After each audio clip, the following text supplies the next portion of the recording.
Hello everyone and welcome to a new series which I am making. I think I will be naming it Tung Tuesday due to the upload schedule. Okay, so what is Tung? You might... Pass the demo. Okay, what is Tung? You might be asking. Well, Tung is the ultimate nerd game for nerds and only nerds. Unless you're not a nerd, then you can also play it too. So Tung is basically the closest thing we have to a circuit simulator that is free on the internet currently. So I guess we will be showing off lots of cool contraptions and building lots of cool stuff here. So let's just go ahead and start a new game called New Game. And so, in Tung, you have these controls. You can toggle the control menu through F2 to see the controls. So, the controls are really like Minecraft's controls.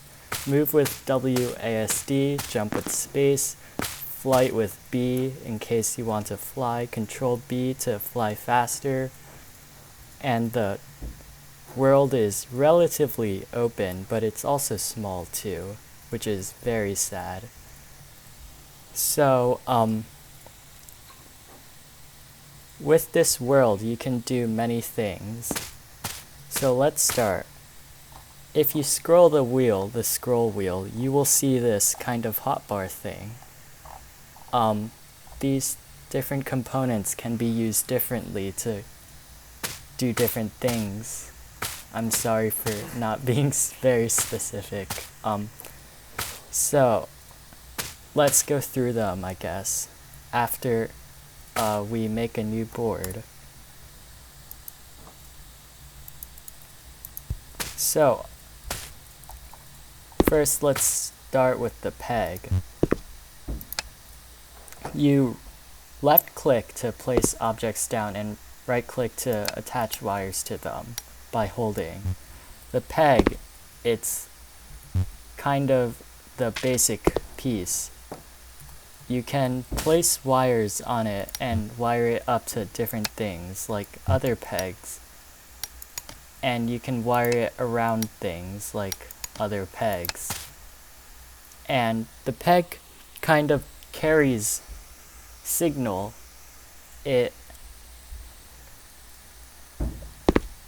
can take signal from both any direction, I guess. So like if we were to use a switch here and put it here to the peg, and when we turn it on, all pegs turn on. It's not a gateway, which would block off signal from one direction. So it's really useful because you can place wires around other things, which might be impossible sometimes. And next we have the inverter, which is a NOT gate. It's basically the only logic gate we have access to, and we're forced to make other logic gates using it. So the red part is the output, and the output doesn't take an input, so even if we turn the output on, that doesn't change anything.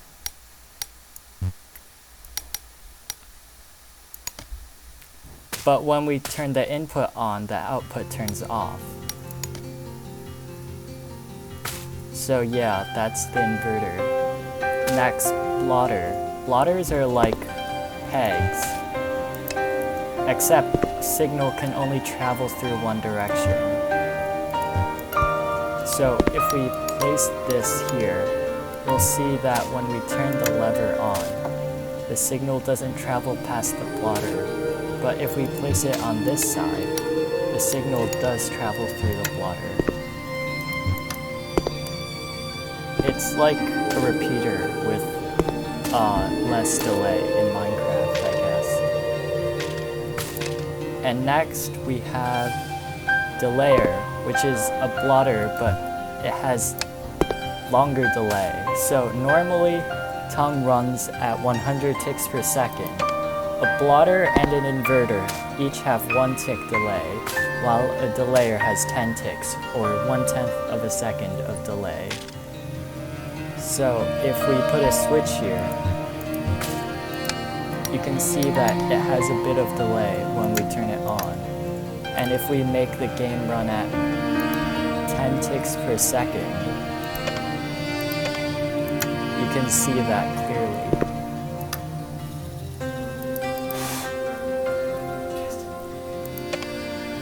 And if you want to know how to change your TPS, there's this thing in settings, in options, and it's show TPS hacks, and it's not hacks at all. It's not hacks. Next, switches and buttons. Switches are self-explanatory. They turn on and off when you left-click them. And buttons are kind of too. When you hold them, they turn on. They stay on until you don't hold them. Then they're off. And next, we have panel switches and panel buttons. So, sometimes you want to have like a wall sometimes. So like if you create a board and make it a wall, how are you going to have a switch on the wall, through the wall? Because this signal can't travel through the wall, even though I'm traveling through the wall due to no code. So if we want this switch to go power this peg, we can't do that because there's a wall. But if we use a panel switch,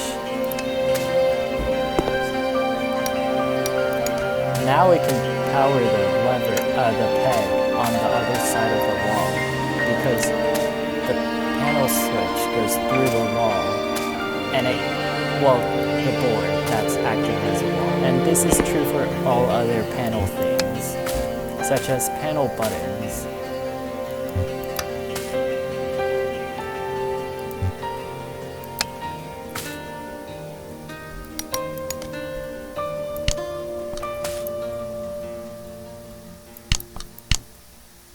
Like that. Let's go. And next, noisemaker. It makes noise. That's an A3. Shouldn't it be A4? Huh? Isn't the regular A an A4? I don't know. Well, it's an A3. And when we power it, it makes noise. Like that.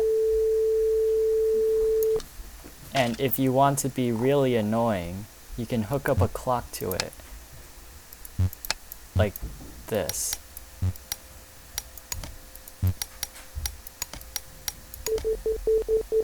Now it's going to like play forever whilst flashing purple. Very annoying and not good at all. Don't do it. After that, we have a mount. It's basically a board placed up on top of a thing, and you can place 2 of them on the same cell, I guess, by rotating it, and you can place it in many different ways, like that.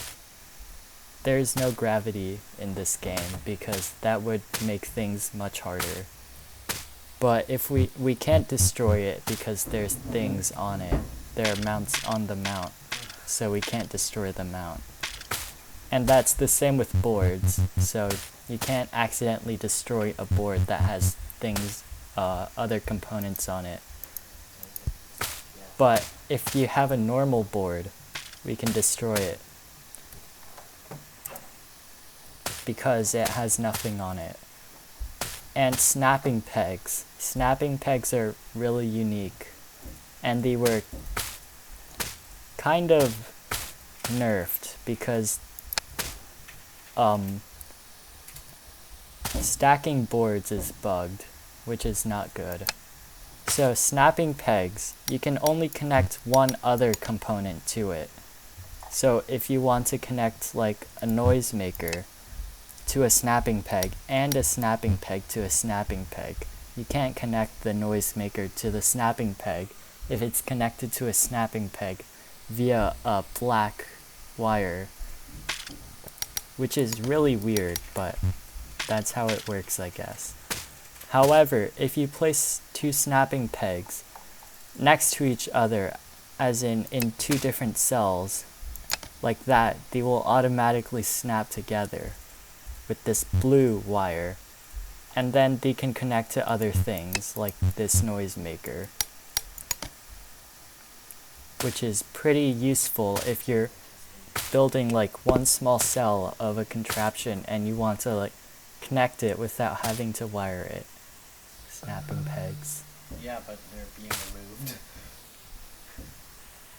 They're useful. Through blotters are blotters that go through boards. Through pegs are pegs that go through boards. Display. Displays have 7 different colors, and usually we use yellow because yellow. When it is powered, it'll become yellow, or the other color you want it to be, like red. That looks bad. And when it's not being powered,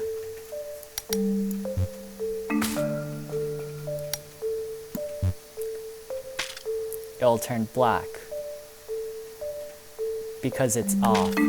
And same with panel displays, which are displays that go through boards, and they look good, like as a display or something like that.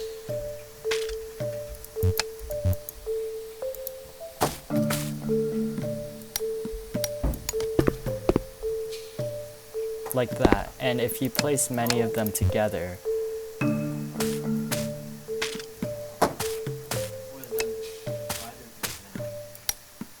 they'll look good, like that. And after panel display, there's color display. Color displays, they're a way to have all seven different colors on one color pixel or cell. So there are 3 pegs going in and 1 output, and there are 1, 2, 3, 4, 5, 6, 7, oh wait, 6, 7 different combinations, 8 if you count all of them off. The long peg is red, the middle one is blue, and the short one is yellow, and you can combine them, like yellow and blue make green. And it's useful if you want to have 7 color displays, but that's very complicated. And panel display color is the same thing, except it's a panel, and it looks like a stairway. Labels, you use them to label things, like this is a color panel display. And you can use the slider to change the text font size. And panel display is the same thing, except it's smaller. We're testing.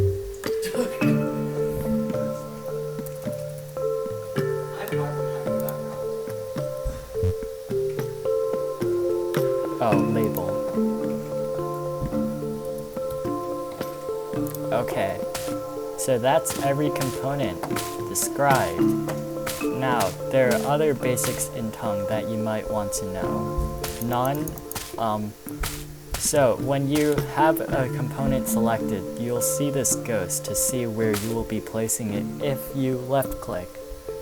And if you have none highlighted as your component, then you won't see anything. And that's really good if you're checking over your work and you don't want to see this annoying click to edit text everywhere. And to delete a component, you hit T and hover over it. And you can also delete wires too. To rotate a component, you press Q and E. And beware, it will break wires if the wire cannot travel through. Could not connect. Like that, it can't connect, so it'll break.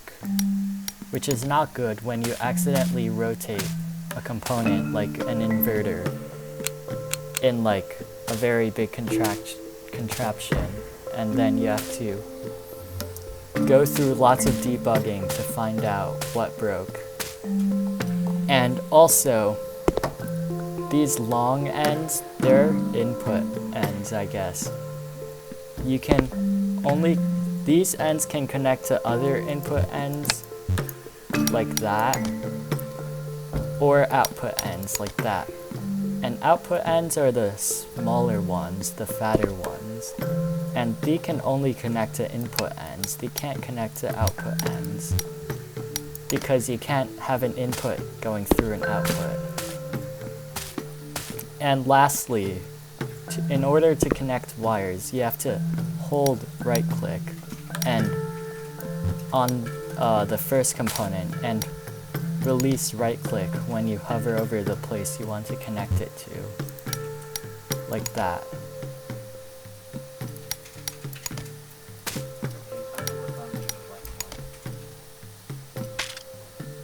Okay, I think that will be it for this video, and hope you guys learned something, and if you have questions, just ask in the comments, I guess. I will see you next time.